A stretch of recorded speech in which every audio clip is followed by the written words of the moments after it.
Salam jumpa, kita ketemu lagi dalam pembahasan analisa dan perancangan sistem informasi. Sebelumnya saya ucapkan semoga selalu dalam kondisi sehat, bahagia dan semangat ya. Kali ini yang kita bahas masih sequence diagram untuk video kedua ini.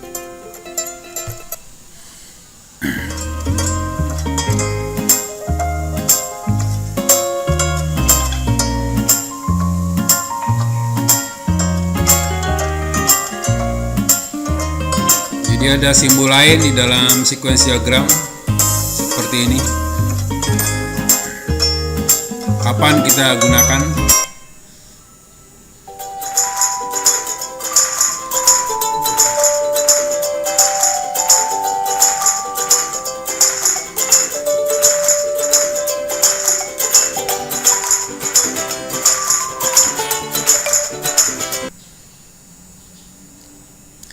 Ini saya contohkan misalnya saja di sebuah sistem informasi apotik ya.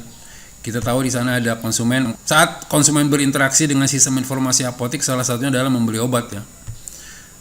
Dimana saat membeli obat, karena ini adalah konsumen resep mungkin ya. Jadi dia sambil include menyerahkan resep ya, atau mengikut sertakan aktivitas yaitu menyerahkan resep ya. Kemudian ada kegiatan menerima info ketersediaan obat. Nah, kan biasa gitu ya. Pas kita kasih resep, oh barangnya nggak ada, barangnya kurang dan lain-lain. Dan ini biasanya dibantu oleh aktor pendukung atau yaitu petugas FO ya. Dan seterusnya. Nah, kira-kira sekarang saya akan coba pemilih salah satu use case, yaitu yang saya kasih merah ini adalah menerima info ketersediaan obat. Kira-kira seperti apa bentuk sequence diagramnya? Ini adalah bentuk yang disebut dengan istilah boundary ya. Jadi kalau saya sederhanakan, boundary-nya ini mirip dengan menu-menu ya. Jadi kalau kita bikin program kan biasanya ada menu-menu tuh ya, ada menu, ada submenu. Ini simbol daripada menu-menu tadi ya. Atau dalam istilah umumnya adalah ya tadi boundary-nya ya, batas antara dunia luar dengan program aplikasinya ya.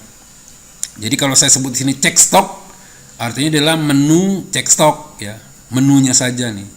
Oke.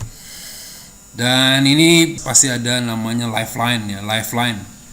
Atau seperti saya katakan pada video pertama, kita sebut dengan istilah garis kehidupan. Ya. Ada garis kehidupannya nih. Ya, lifeline. Selanjutnya ya ada ini stock, lain lagi tapi simbolnya ini mengartikan bahwa ini adalah controller, atau mudahnya kita sebut aja ini sebetulnya adalah program aplikasinya itu sendiri ya. Jadi kalau ada sebutan stok tapi simbolnya seperti ini artinya adalah program aplikasinya gitu ya. Untuk controllernya ya. Kemudian ada barang. Nah, kalau simbolnya seperti ini adalah tabel datanya atau entity ya. Entity atau tabel data barang. Jadi saya berasumsi untuk sementara saat menerima info ketersediaan barang, obat, setidaknya ada tabel barang yang akan diakses oleh sistem stok ya, untuk menginformasikan tentang ketersediaan barang. Ya, ini nama program stok, tabel datanya adalah tabel data barang. Atau kita sebut dengan ini boundary, ini controller, ini entity ya. Kemudian yang berinteraksi adalah di sini kan konsumen ya. Ini saya kasih garis bawah bahwa pada kasus seperti ini misalnya bahwa walaupun konsumen melakukan ini, yang menghandle adalah petugas FO ya. Saya berasumsi yang berinteraksi dengan komputernya adalah dengan program aplikasinya adalah petugas FO. Ya, konsumennya hanya menerima gitu ya. Walaupun sudah saya katakan bahwa dalam membuat use case diagram yang kita bincangkan adalah kegiatan daripada si aktor utama atau environment kemarin dia, yaitu konsumen. Oke. Ini ada simbol aktivitas yang dilakukan oleh petugas FO ya. Karena petugas FO ini dipastikan ada kelasnya, ada tabel khusus di sistem informasi apotik tersebut, sehingga ada aktivitas yang dilakukan ya oleh si petugas FO, yaitu mengklik menu, yaitu menu check stock ini ya. Jadi check stock ini menunya diklik sama si petugas FO saat konsumen datang untuk menanyakan, memberikan resep apakah obat-obatan yang ada di resep tersebut ada gitu ya, tersedia apa enggak, sehingga petugas FO akan berinteraksi dengan sistem, dengan program aplikasinya, dan mulai mengklik. Mungkin di salah satu menunya adalah cek stok ya, sehingga cek stok di sini si menu akan mengkoneksikan dengan box untuk atau Windows atau apa ya, untuk memasukkan nama obat yang akan dicek ya keberadaannya di stok tersebut ya. Oke. Sehingga petugas FO melihat di monitornya tampilan adanya Windows atau box untuk menginputkan kode atau nama barang ya, kode dan nama barang. Nah, ini sampai sini paham ya. Jadi ini masih program ya. Jadi si program ini menampilkan form ya, atau Windows atau box ya, sehingga petugas FO bisa menginputkan nama barang yang dicarinya. Kemudian ini aktivitas kembali, inputkanlah nama dan kode barangnya di box tadi ya, atau di Windows tadi, atau di formnya tadi ya. Maka program stok akan membaca ke tabel apakah nama dan kode barang yang dimaksud ada di barang ya, ada di tabel barang ya. Kemudian dilakukan pencarian, ini searching ya, baca record berulang-ulang, dan hasilnya ya, ini ada garis balik, boleh diisi boleh enggak kan gitu kemarin ya, boleh digambar boleh enggak ya. Ini saya tidak gambar pun enggak ada masalah ya, yang pasti bahwa kalau sudah menggunakan tanda panah penuh seperti ini terarsir, berarti harus ada message balik ya ke message callernya, yaitu message yang mengirim message tadi ya. Sudah, dan hasilnya adalah informasi ketersediaan obat yang akan dibeli disampaikan ke konsumen. Ya, ini adalah pihak lain yang berada di luar sistem dan digambarkannya di sebelah kanan. Ya, nah, ini contoh aja dari penterjemahan sebuah use case pada use case diagram ya, seperti ini. Oke, ada alternatif lain misalnya ya, ternyata sistem informasi apoteknya sudah komputerisasi.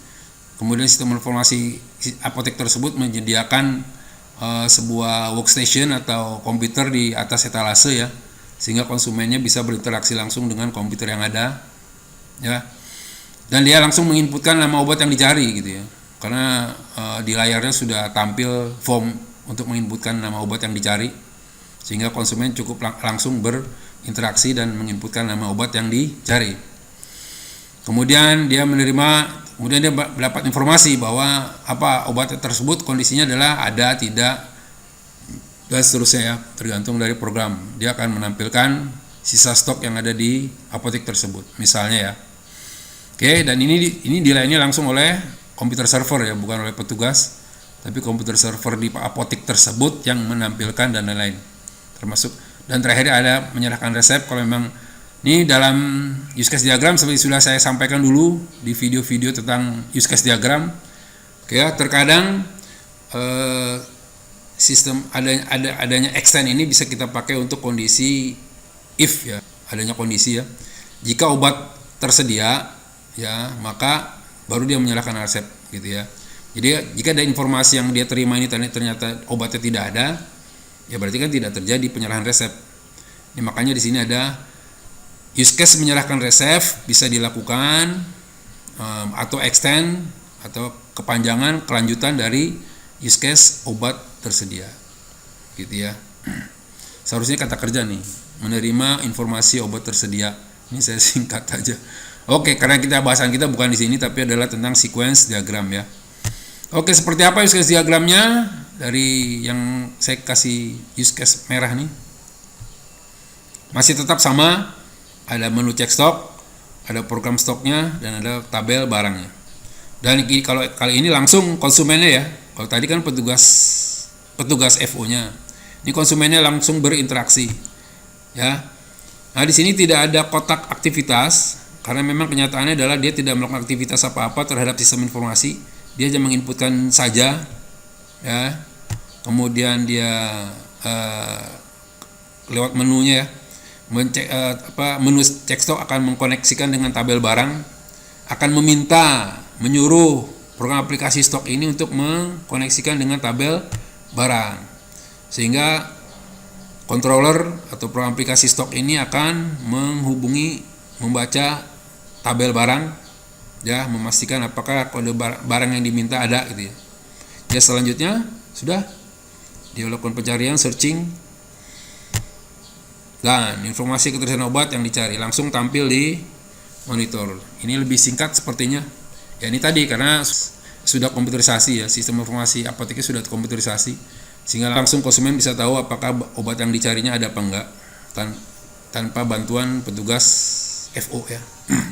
Oke, seperti inilah kira-kira simbol-simbol sequence diagram yang digunakan, yaitu untuk mengkonversi salah satu daripada use case yang ada dalam sebuah use case diagram. Jelas ya?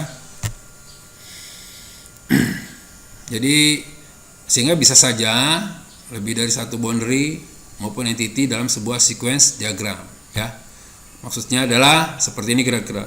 Mungkin ada menu buku bacaan, kalau di sebuah perpustakaan misalnya, ada menu buku bacaan, ada menu komik misalnya ya. Kemudian tetap ini biasanya controller hanya satu ya. Ini adalah program pustakanya itu sendiri. Tabelnya juga mungkin ada tabel buku bacaan, ada tabel komik, ada tabel dan lain-lain. Bisa saja satu saat berinteraksi ada beberapa tabel diaktifkan, diakses, memungkinkan ya dalam sebuah sequence diagram yang simbolnya seperti ini. Ya. Beda dengan video yang pertama, yang kemarin kan kita bicara antar objek. Kalau ini adalah sudah langsung mengarah terhadap menu-menu dan program aplikasi yang akan diaktifkan. Ya, artinya apa? Sequence diagram yang menggunakan simbol seperti ini biasanya yang controllernya hanya satu gitu ya. Yang menu-menunya boleh banyak, tabel-tabelnya boleh banyak ya. Dia tergantung pada logik daripada program aplikasi yang dirancang. Kemudian aktor yang berinteraksi juga sama ya. Jadi dalam sebuah skripsi saudara bisa saja ada banyak sequence diagramnya ya. Ada juga supaya sekalian akhirnya aktor-aktor yang berinteraksi dibuat banyak juga. Ada pustakawan di sini, ada mahasiswanya di sini, atau mungkin pengguna-pengguna lainnya ya. Peminjam buku, kemudian ditaruh juga di sini, bisa saja ya.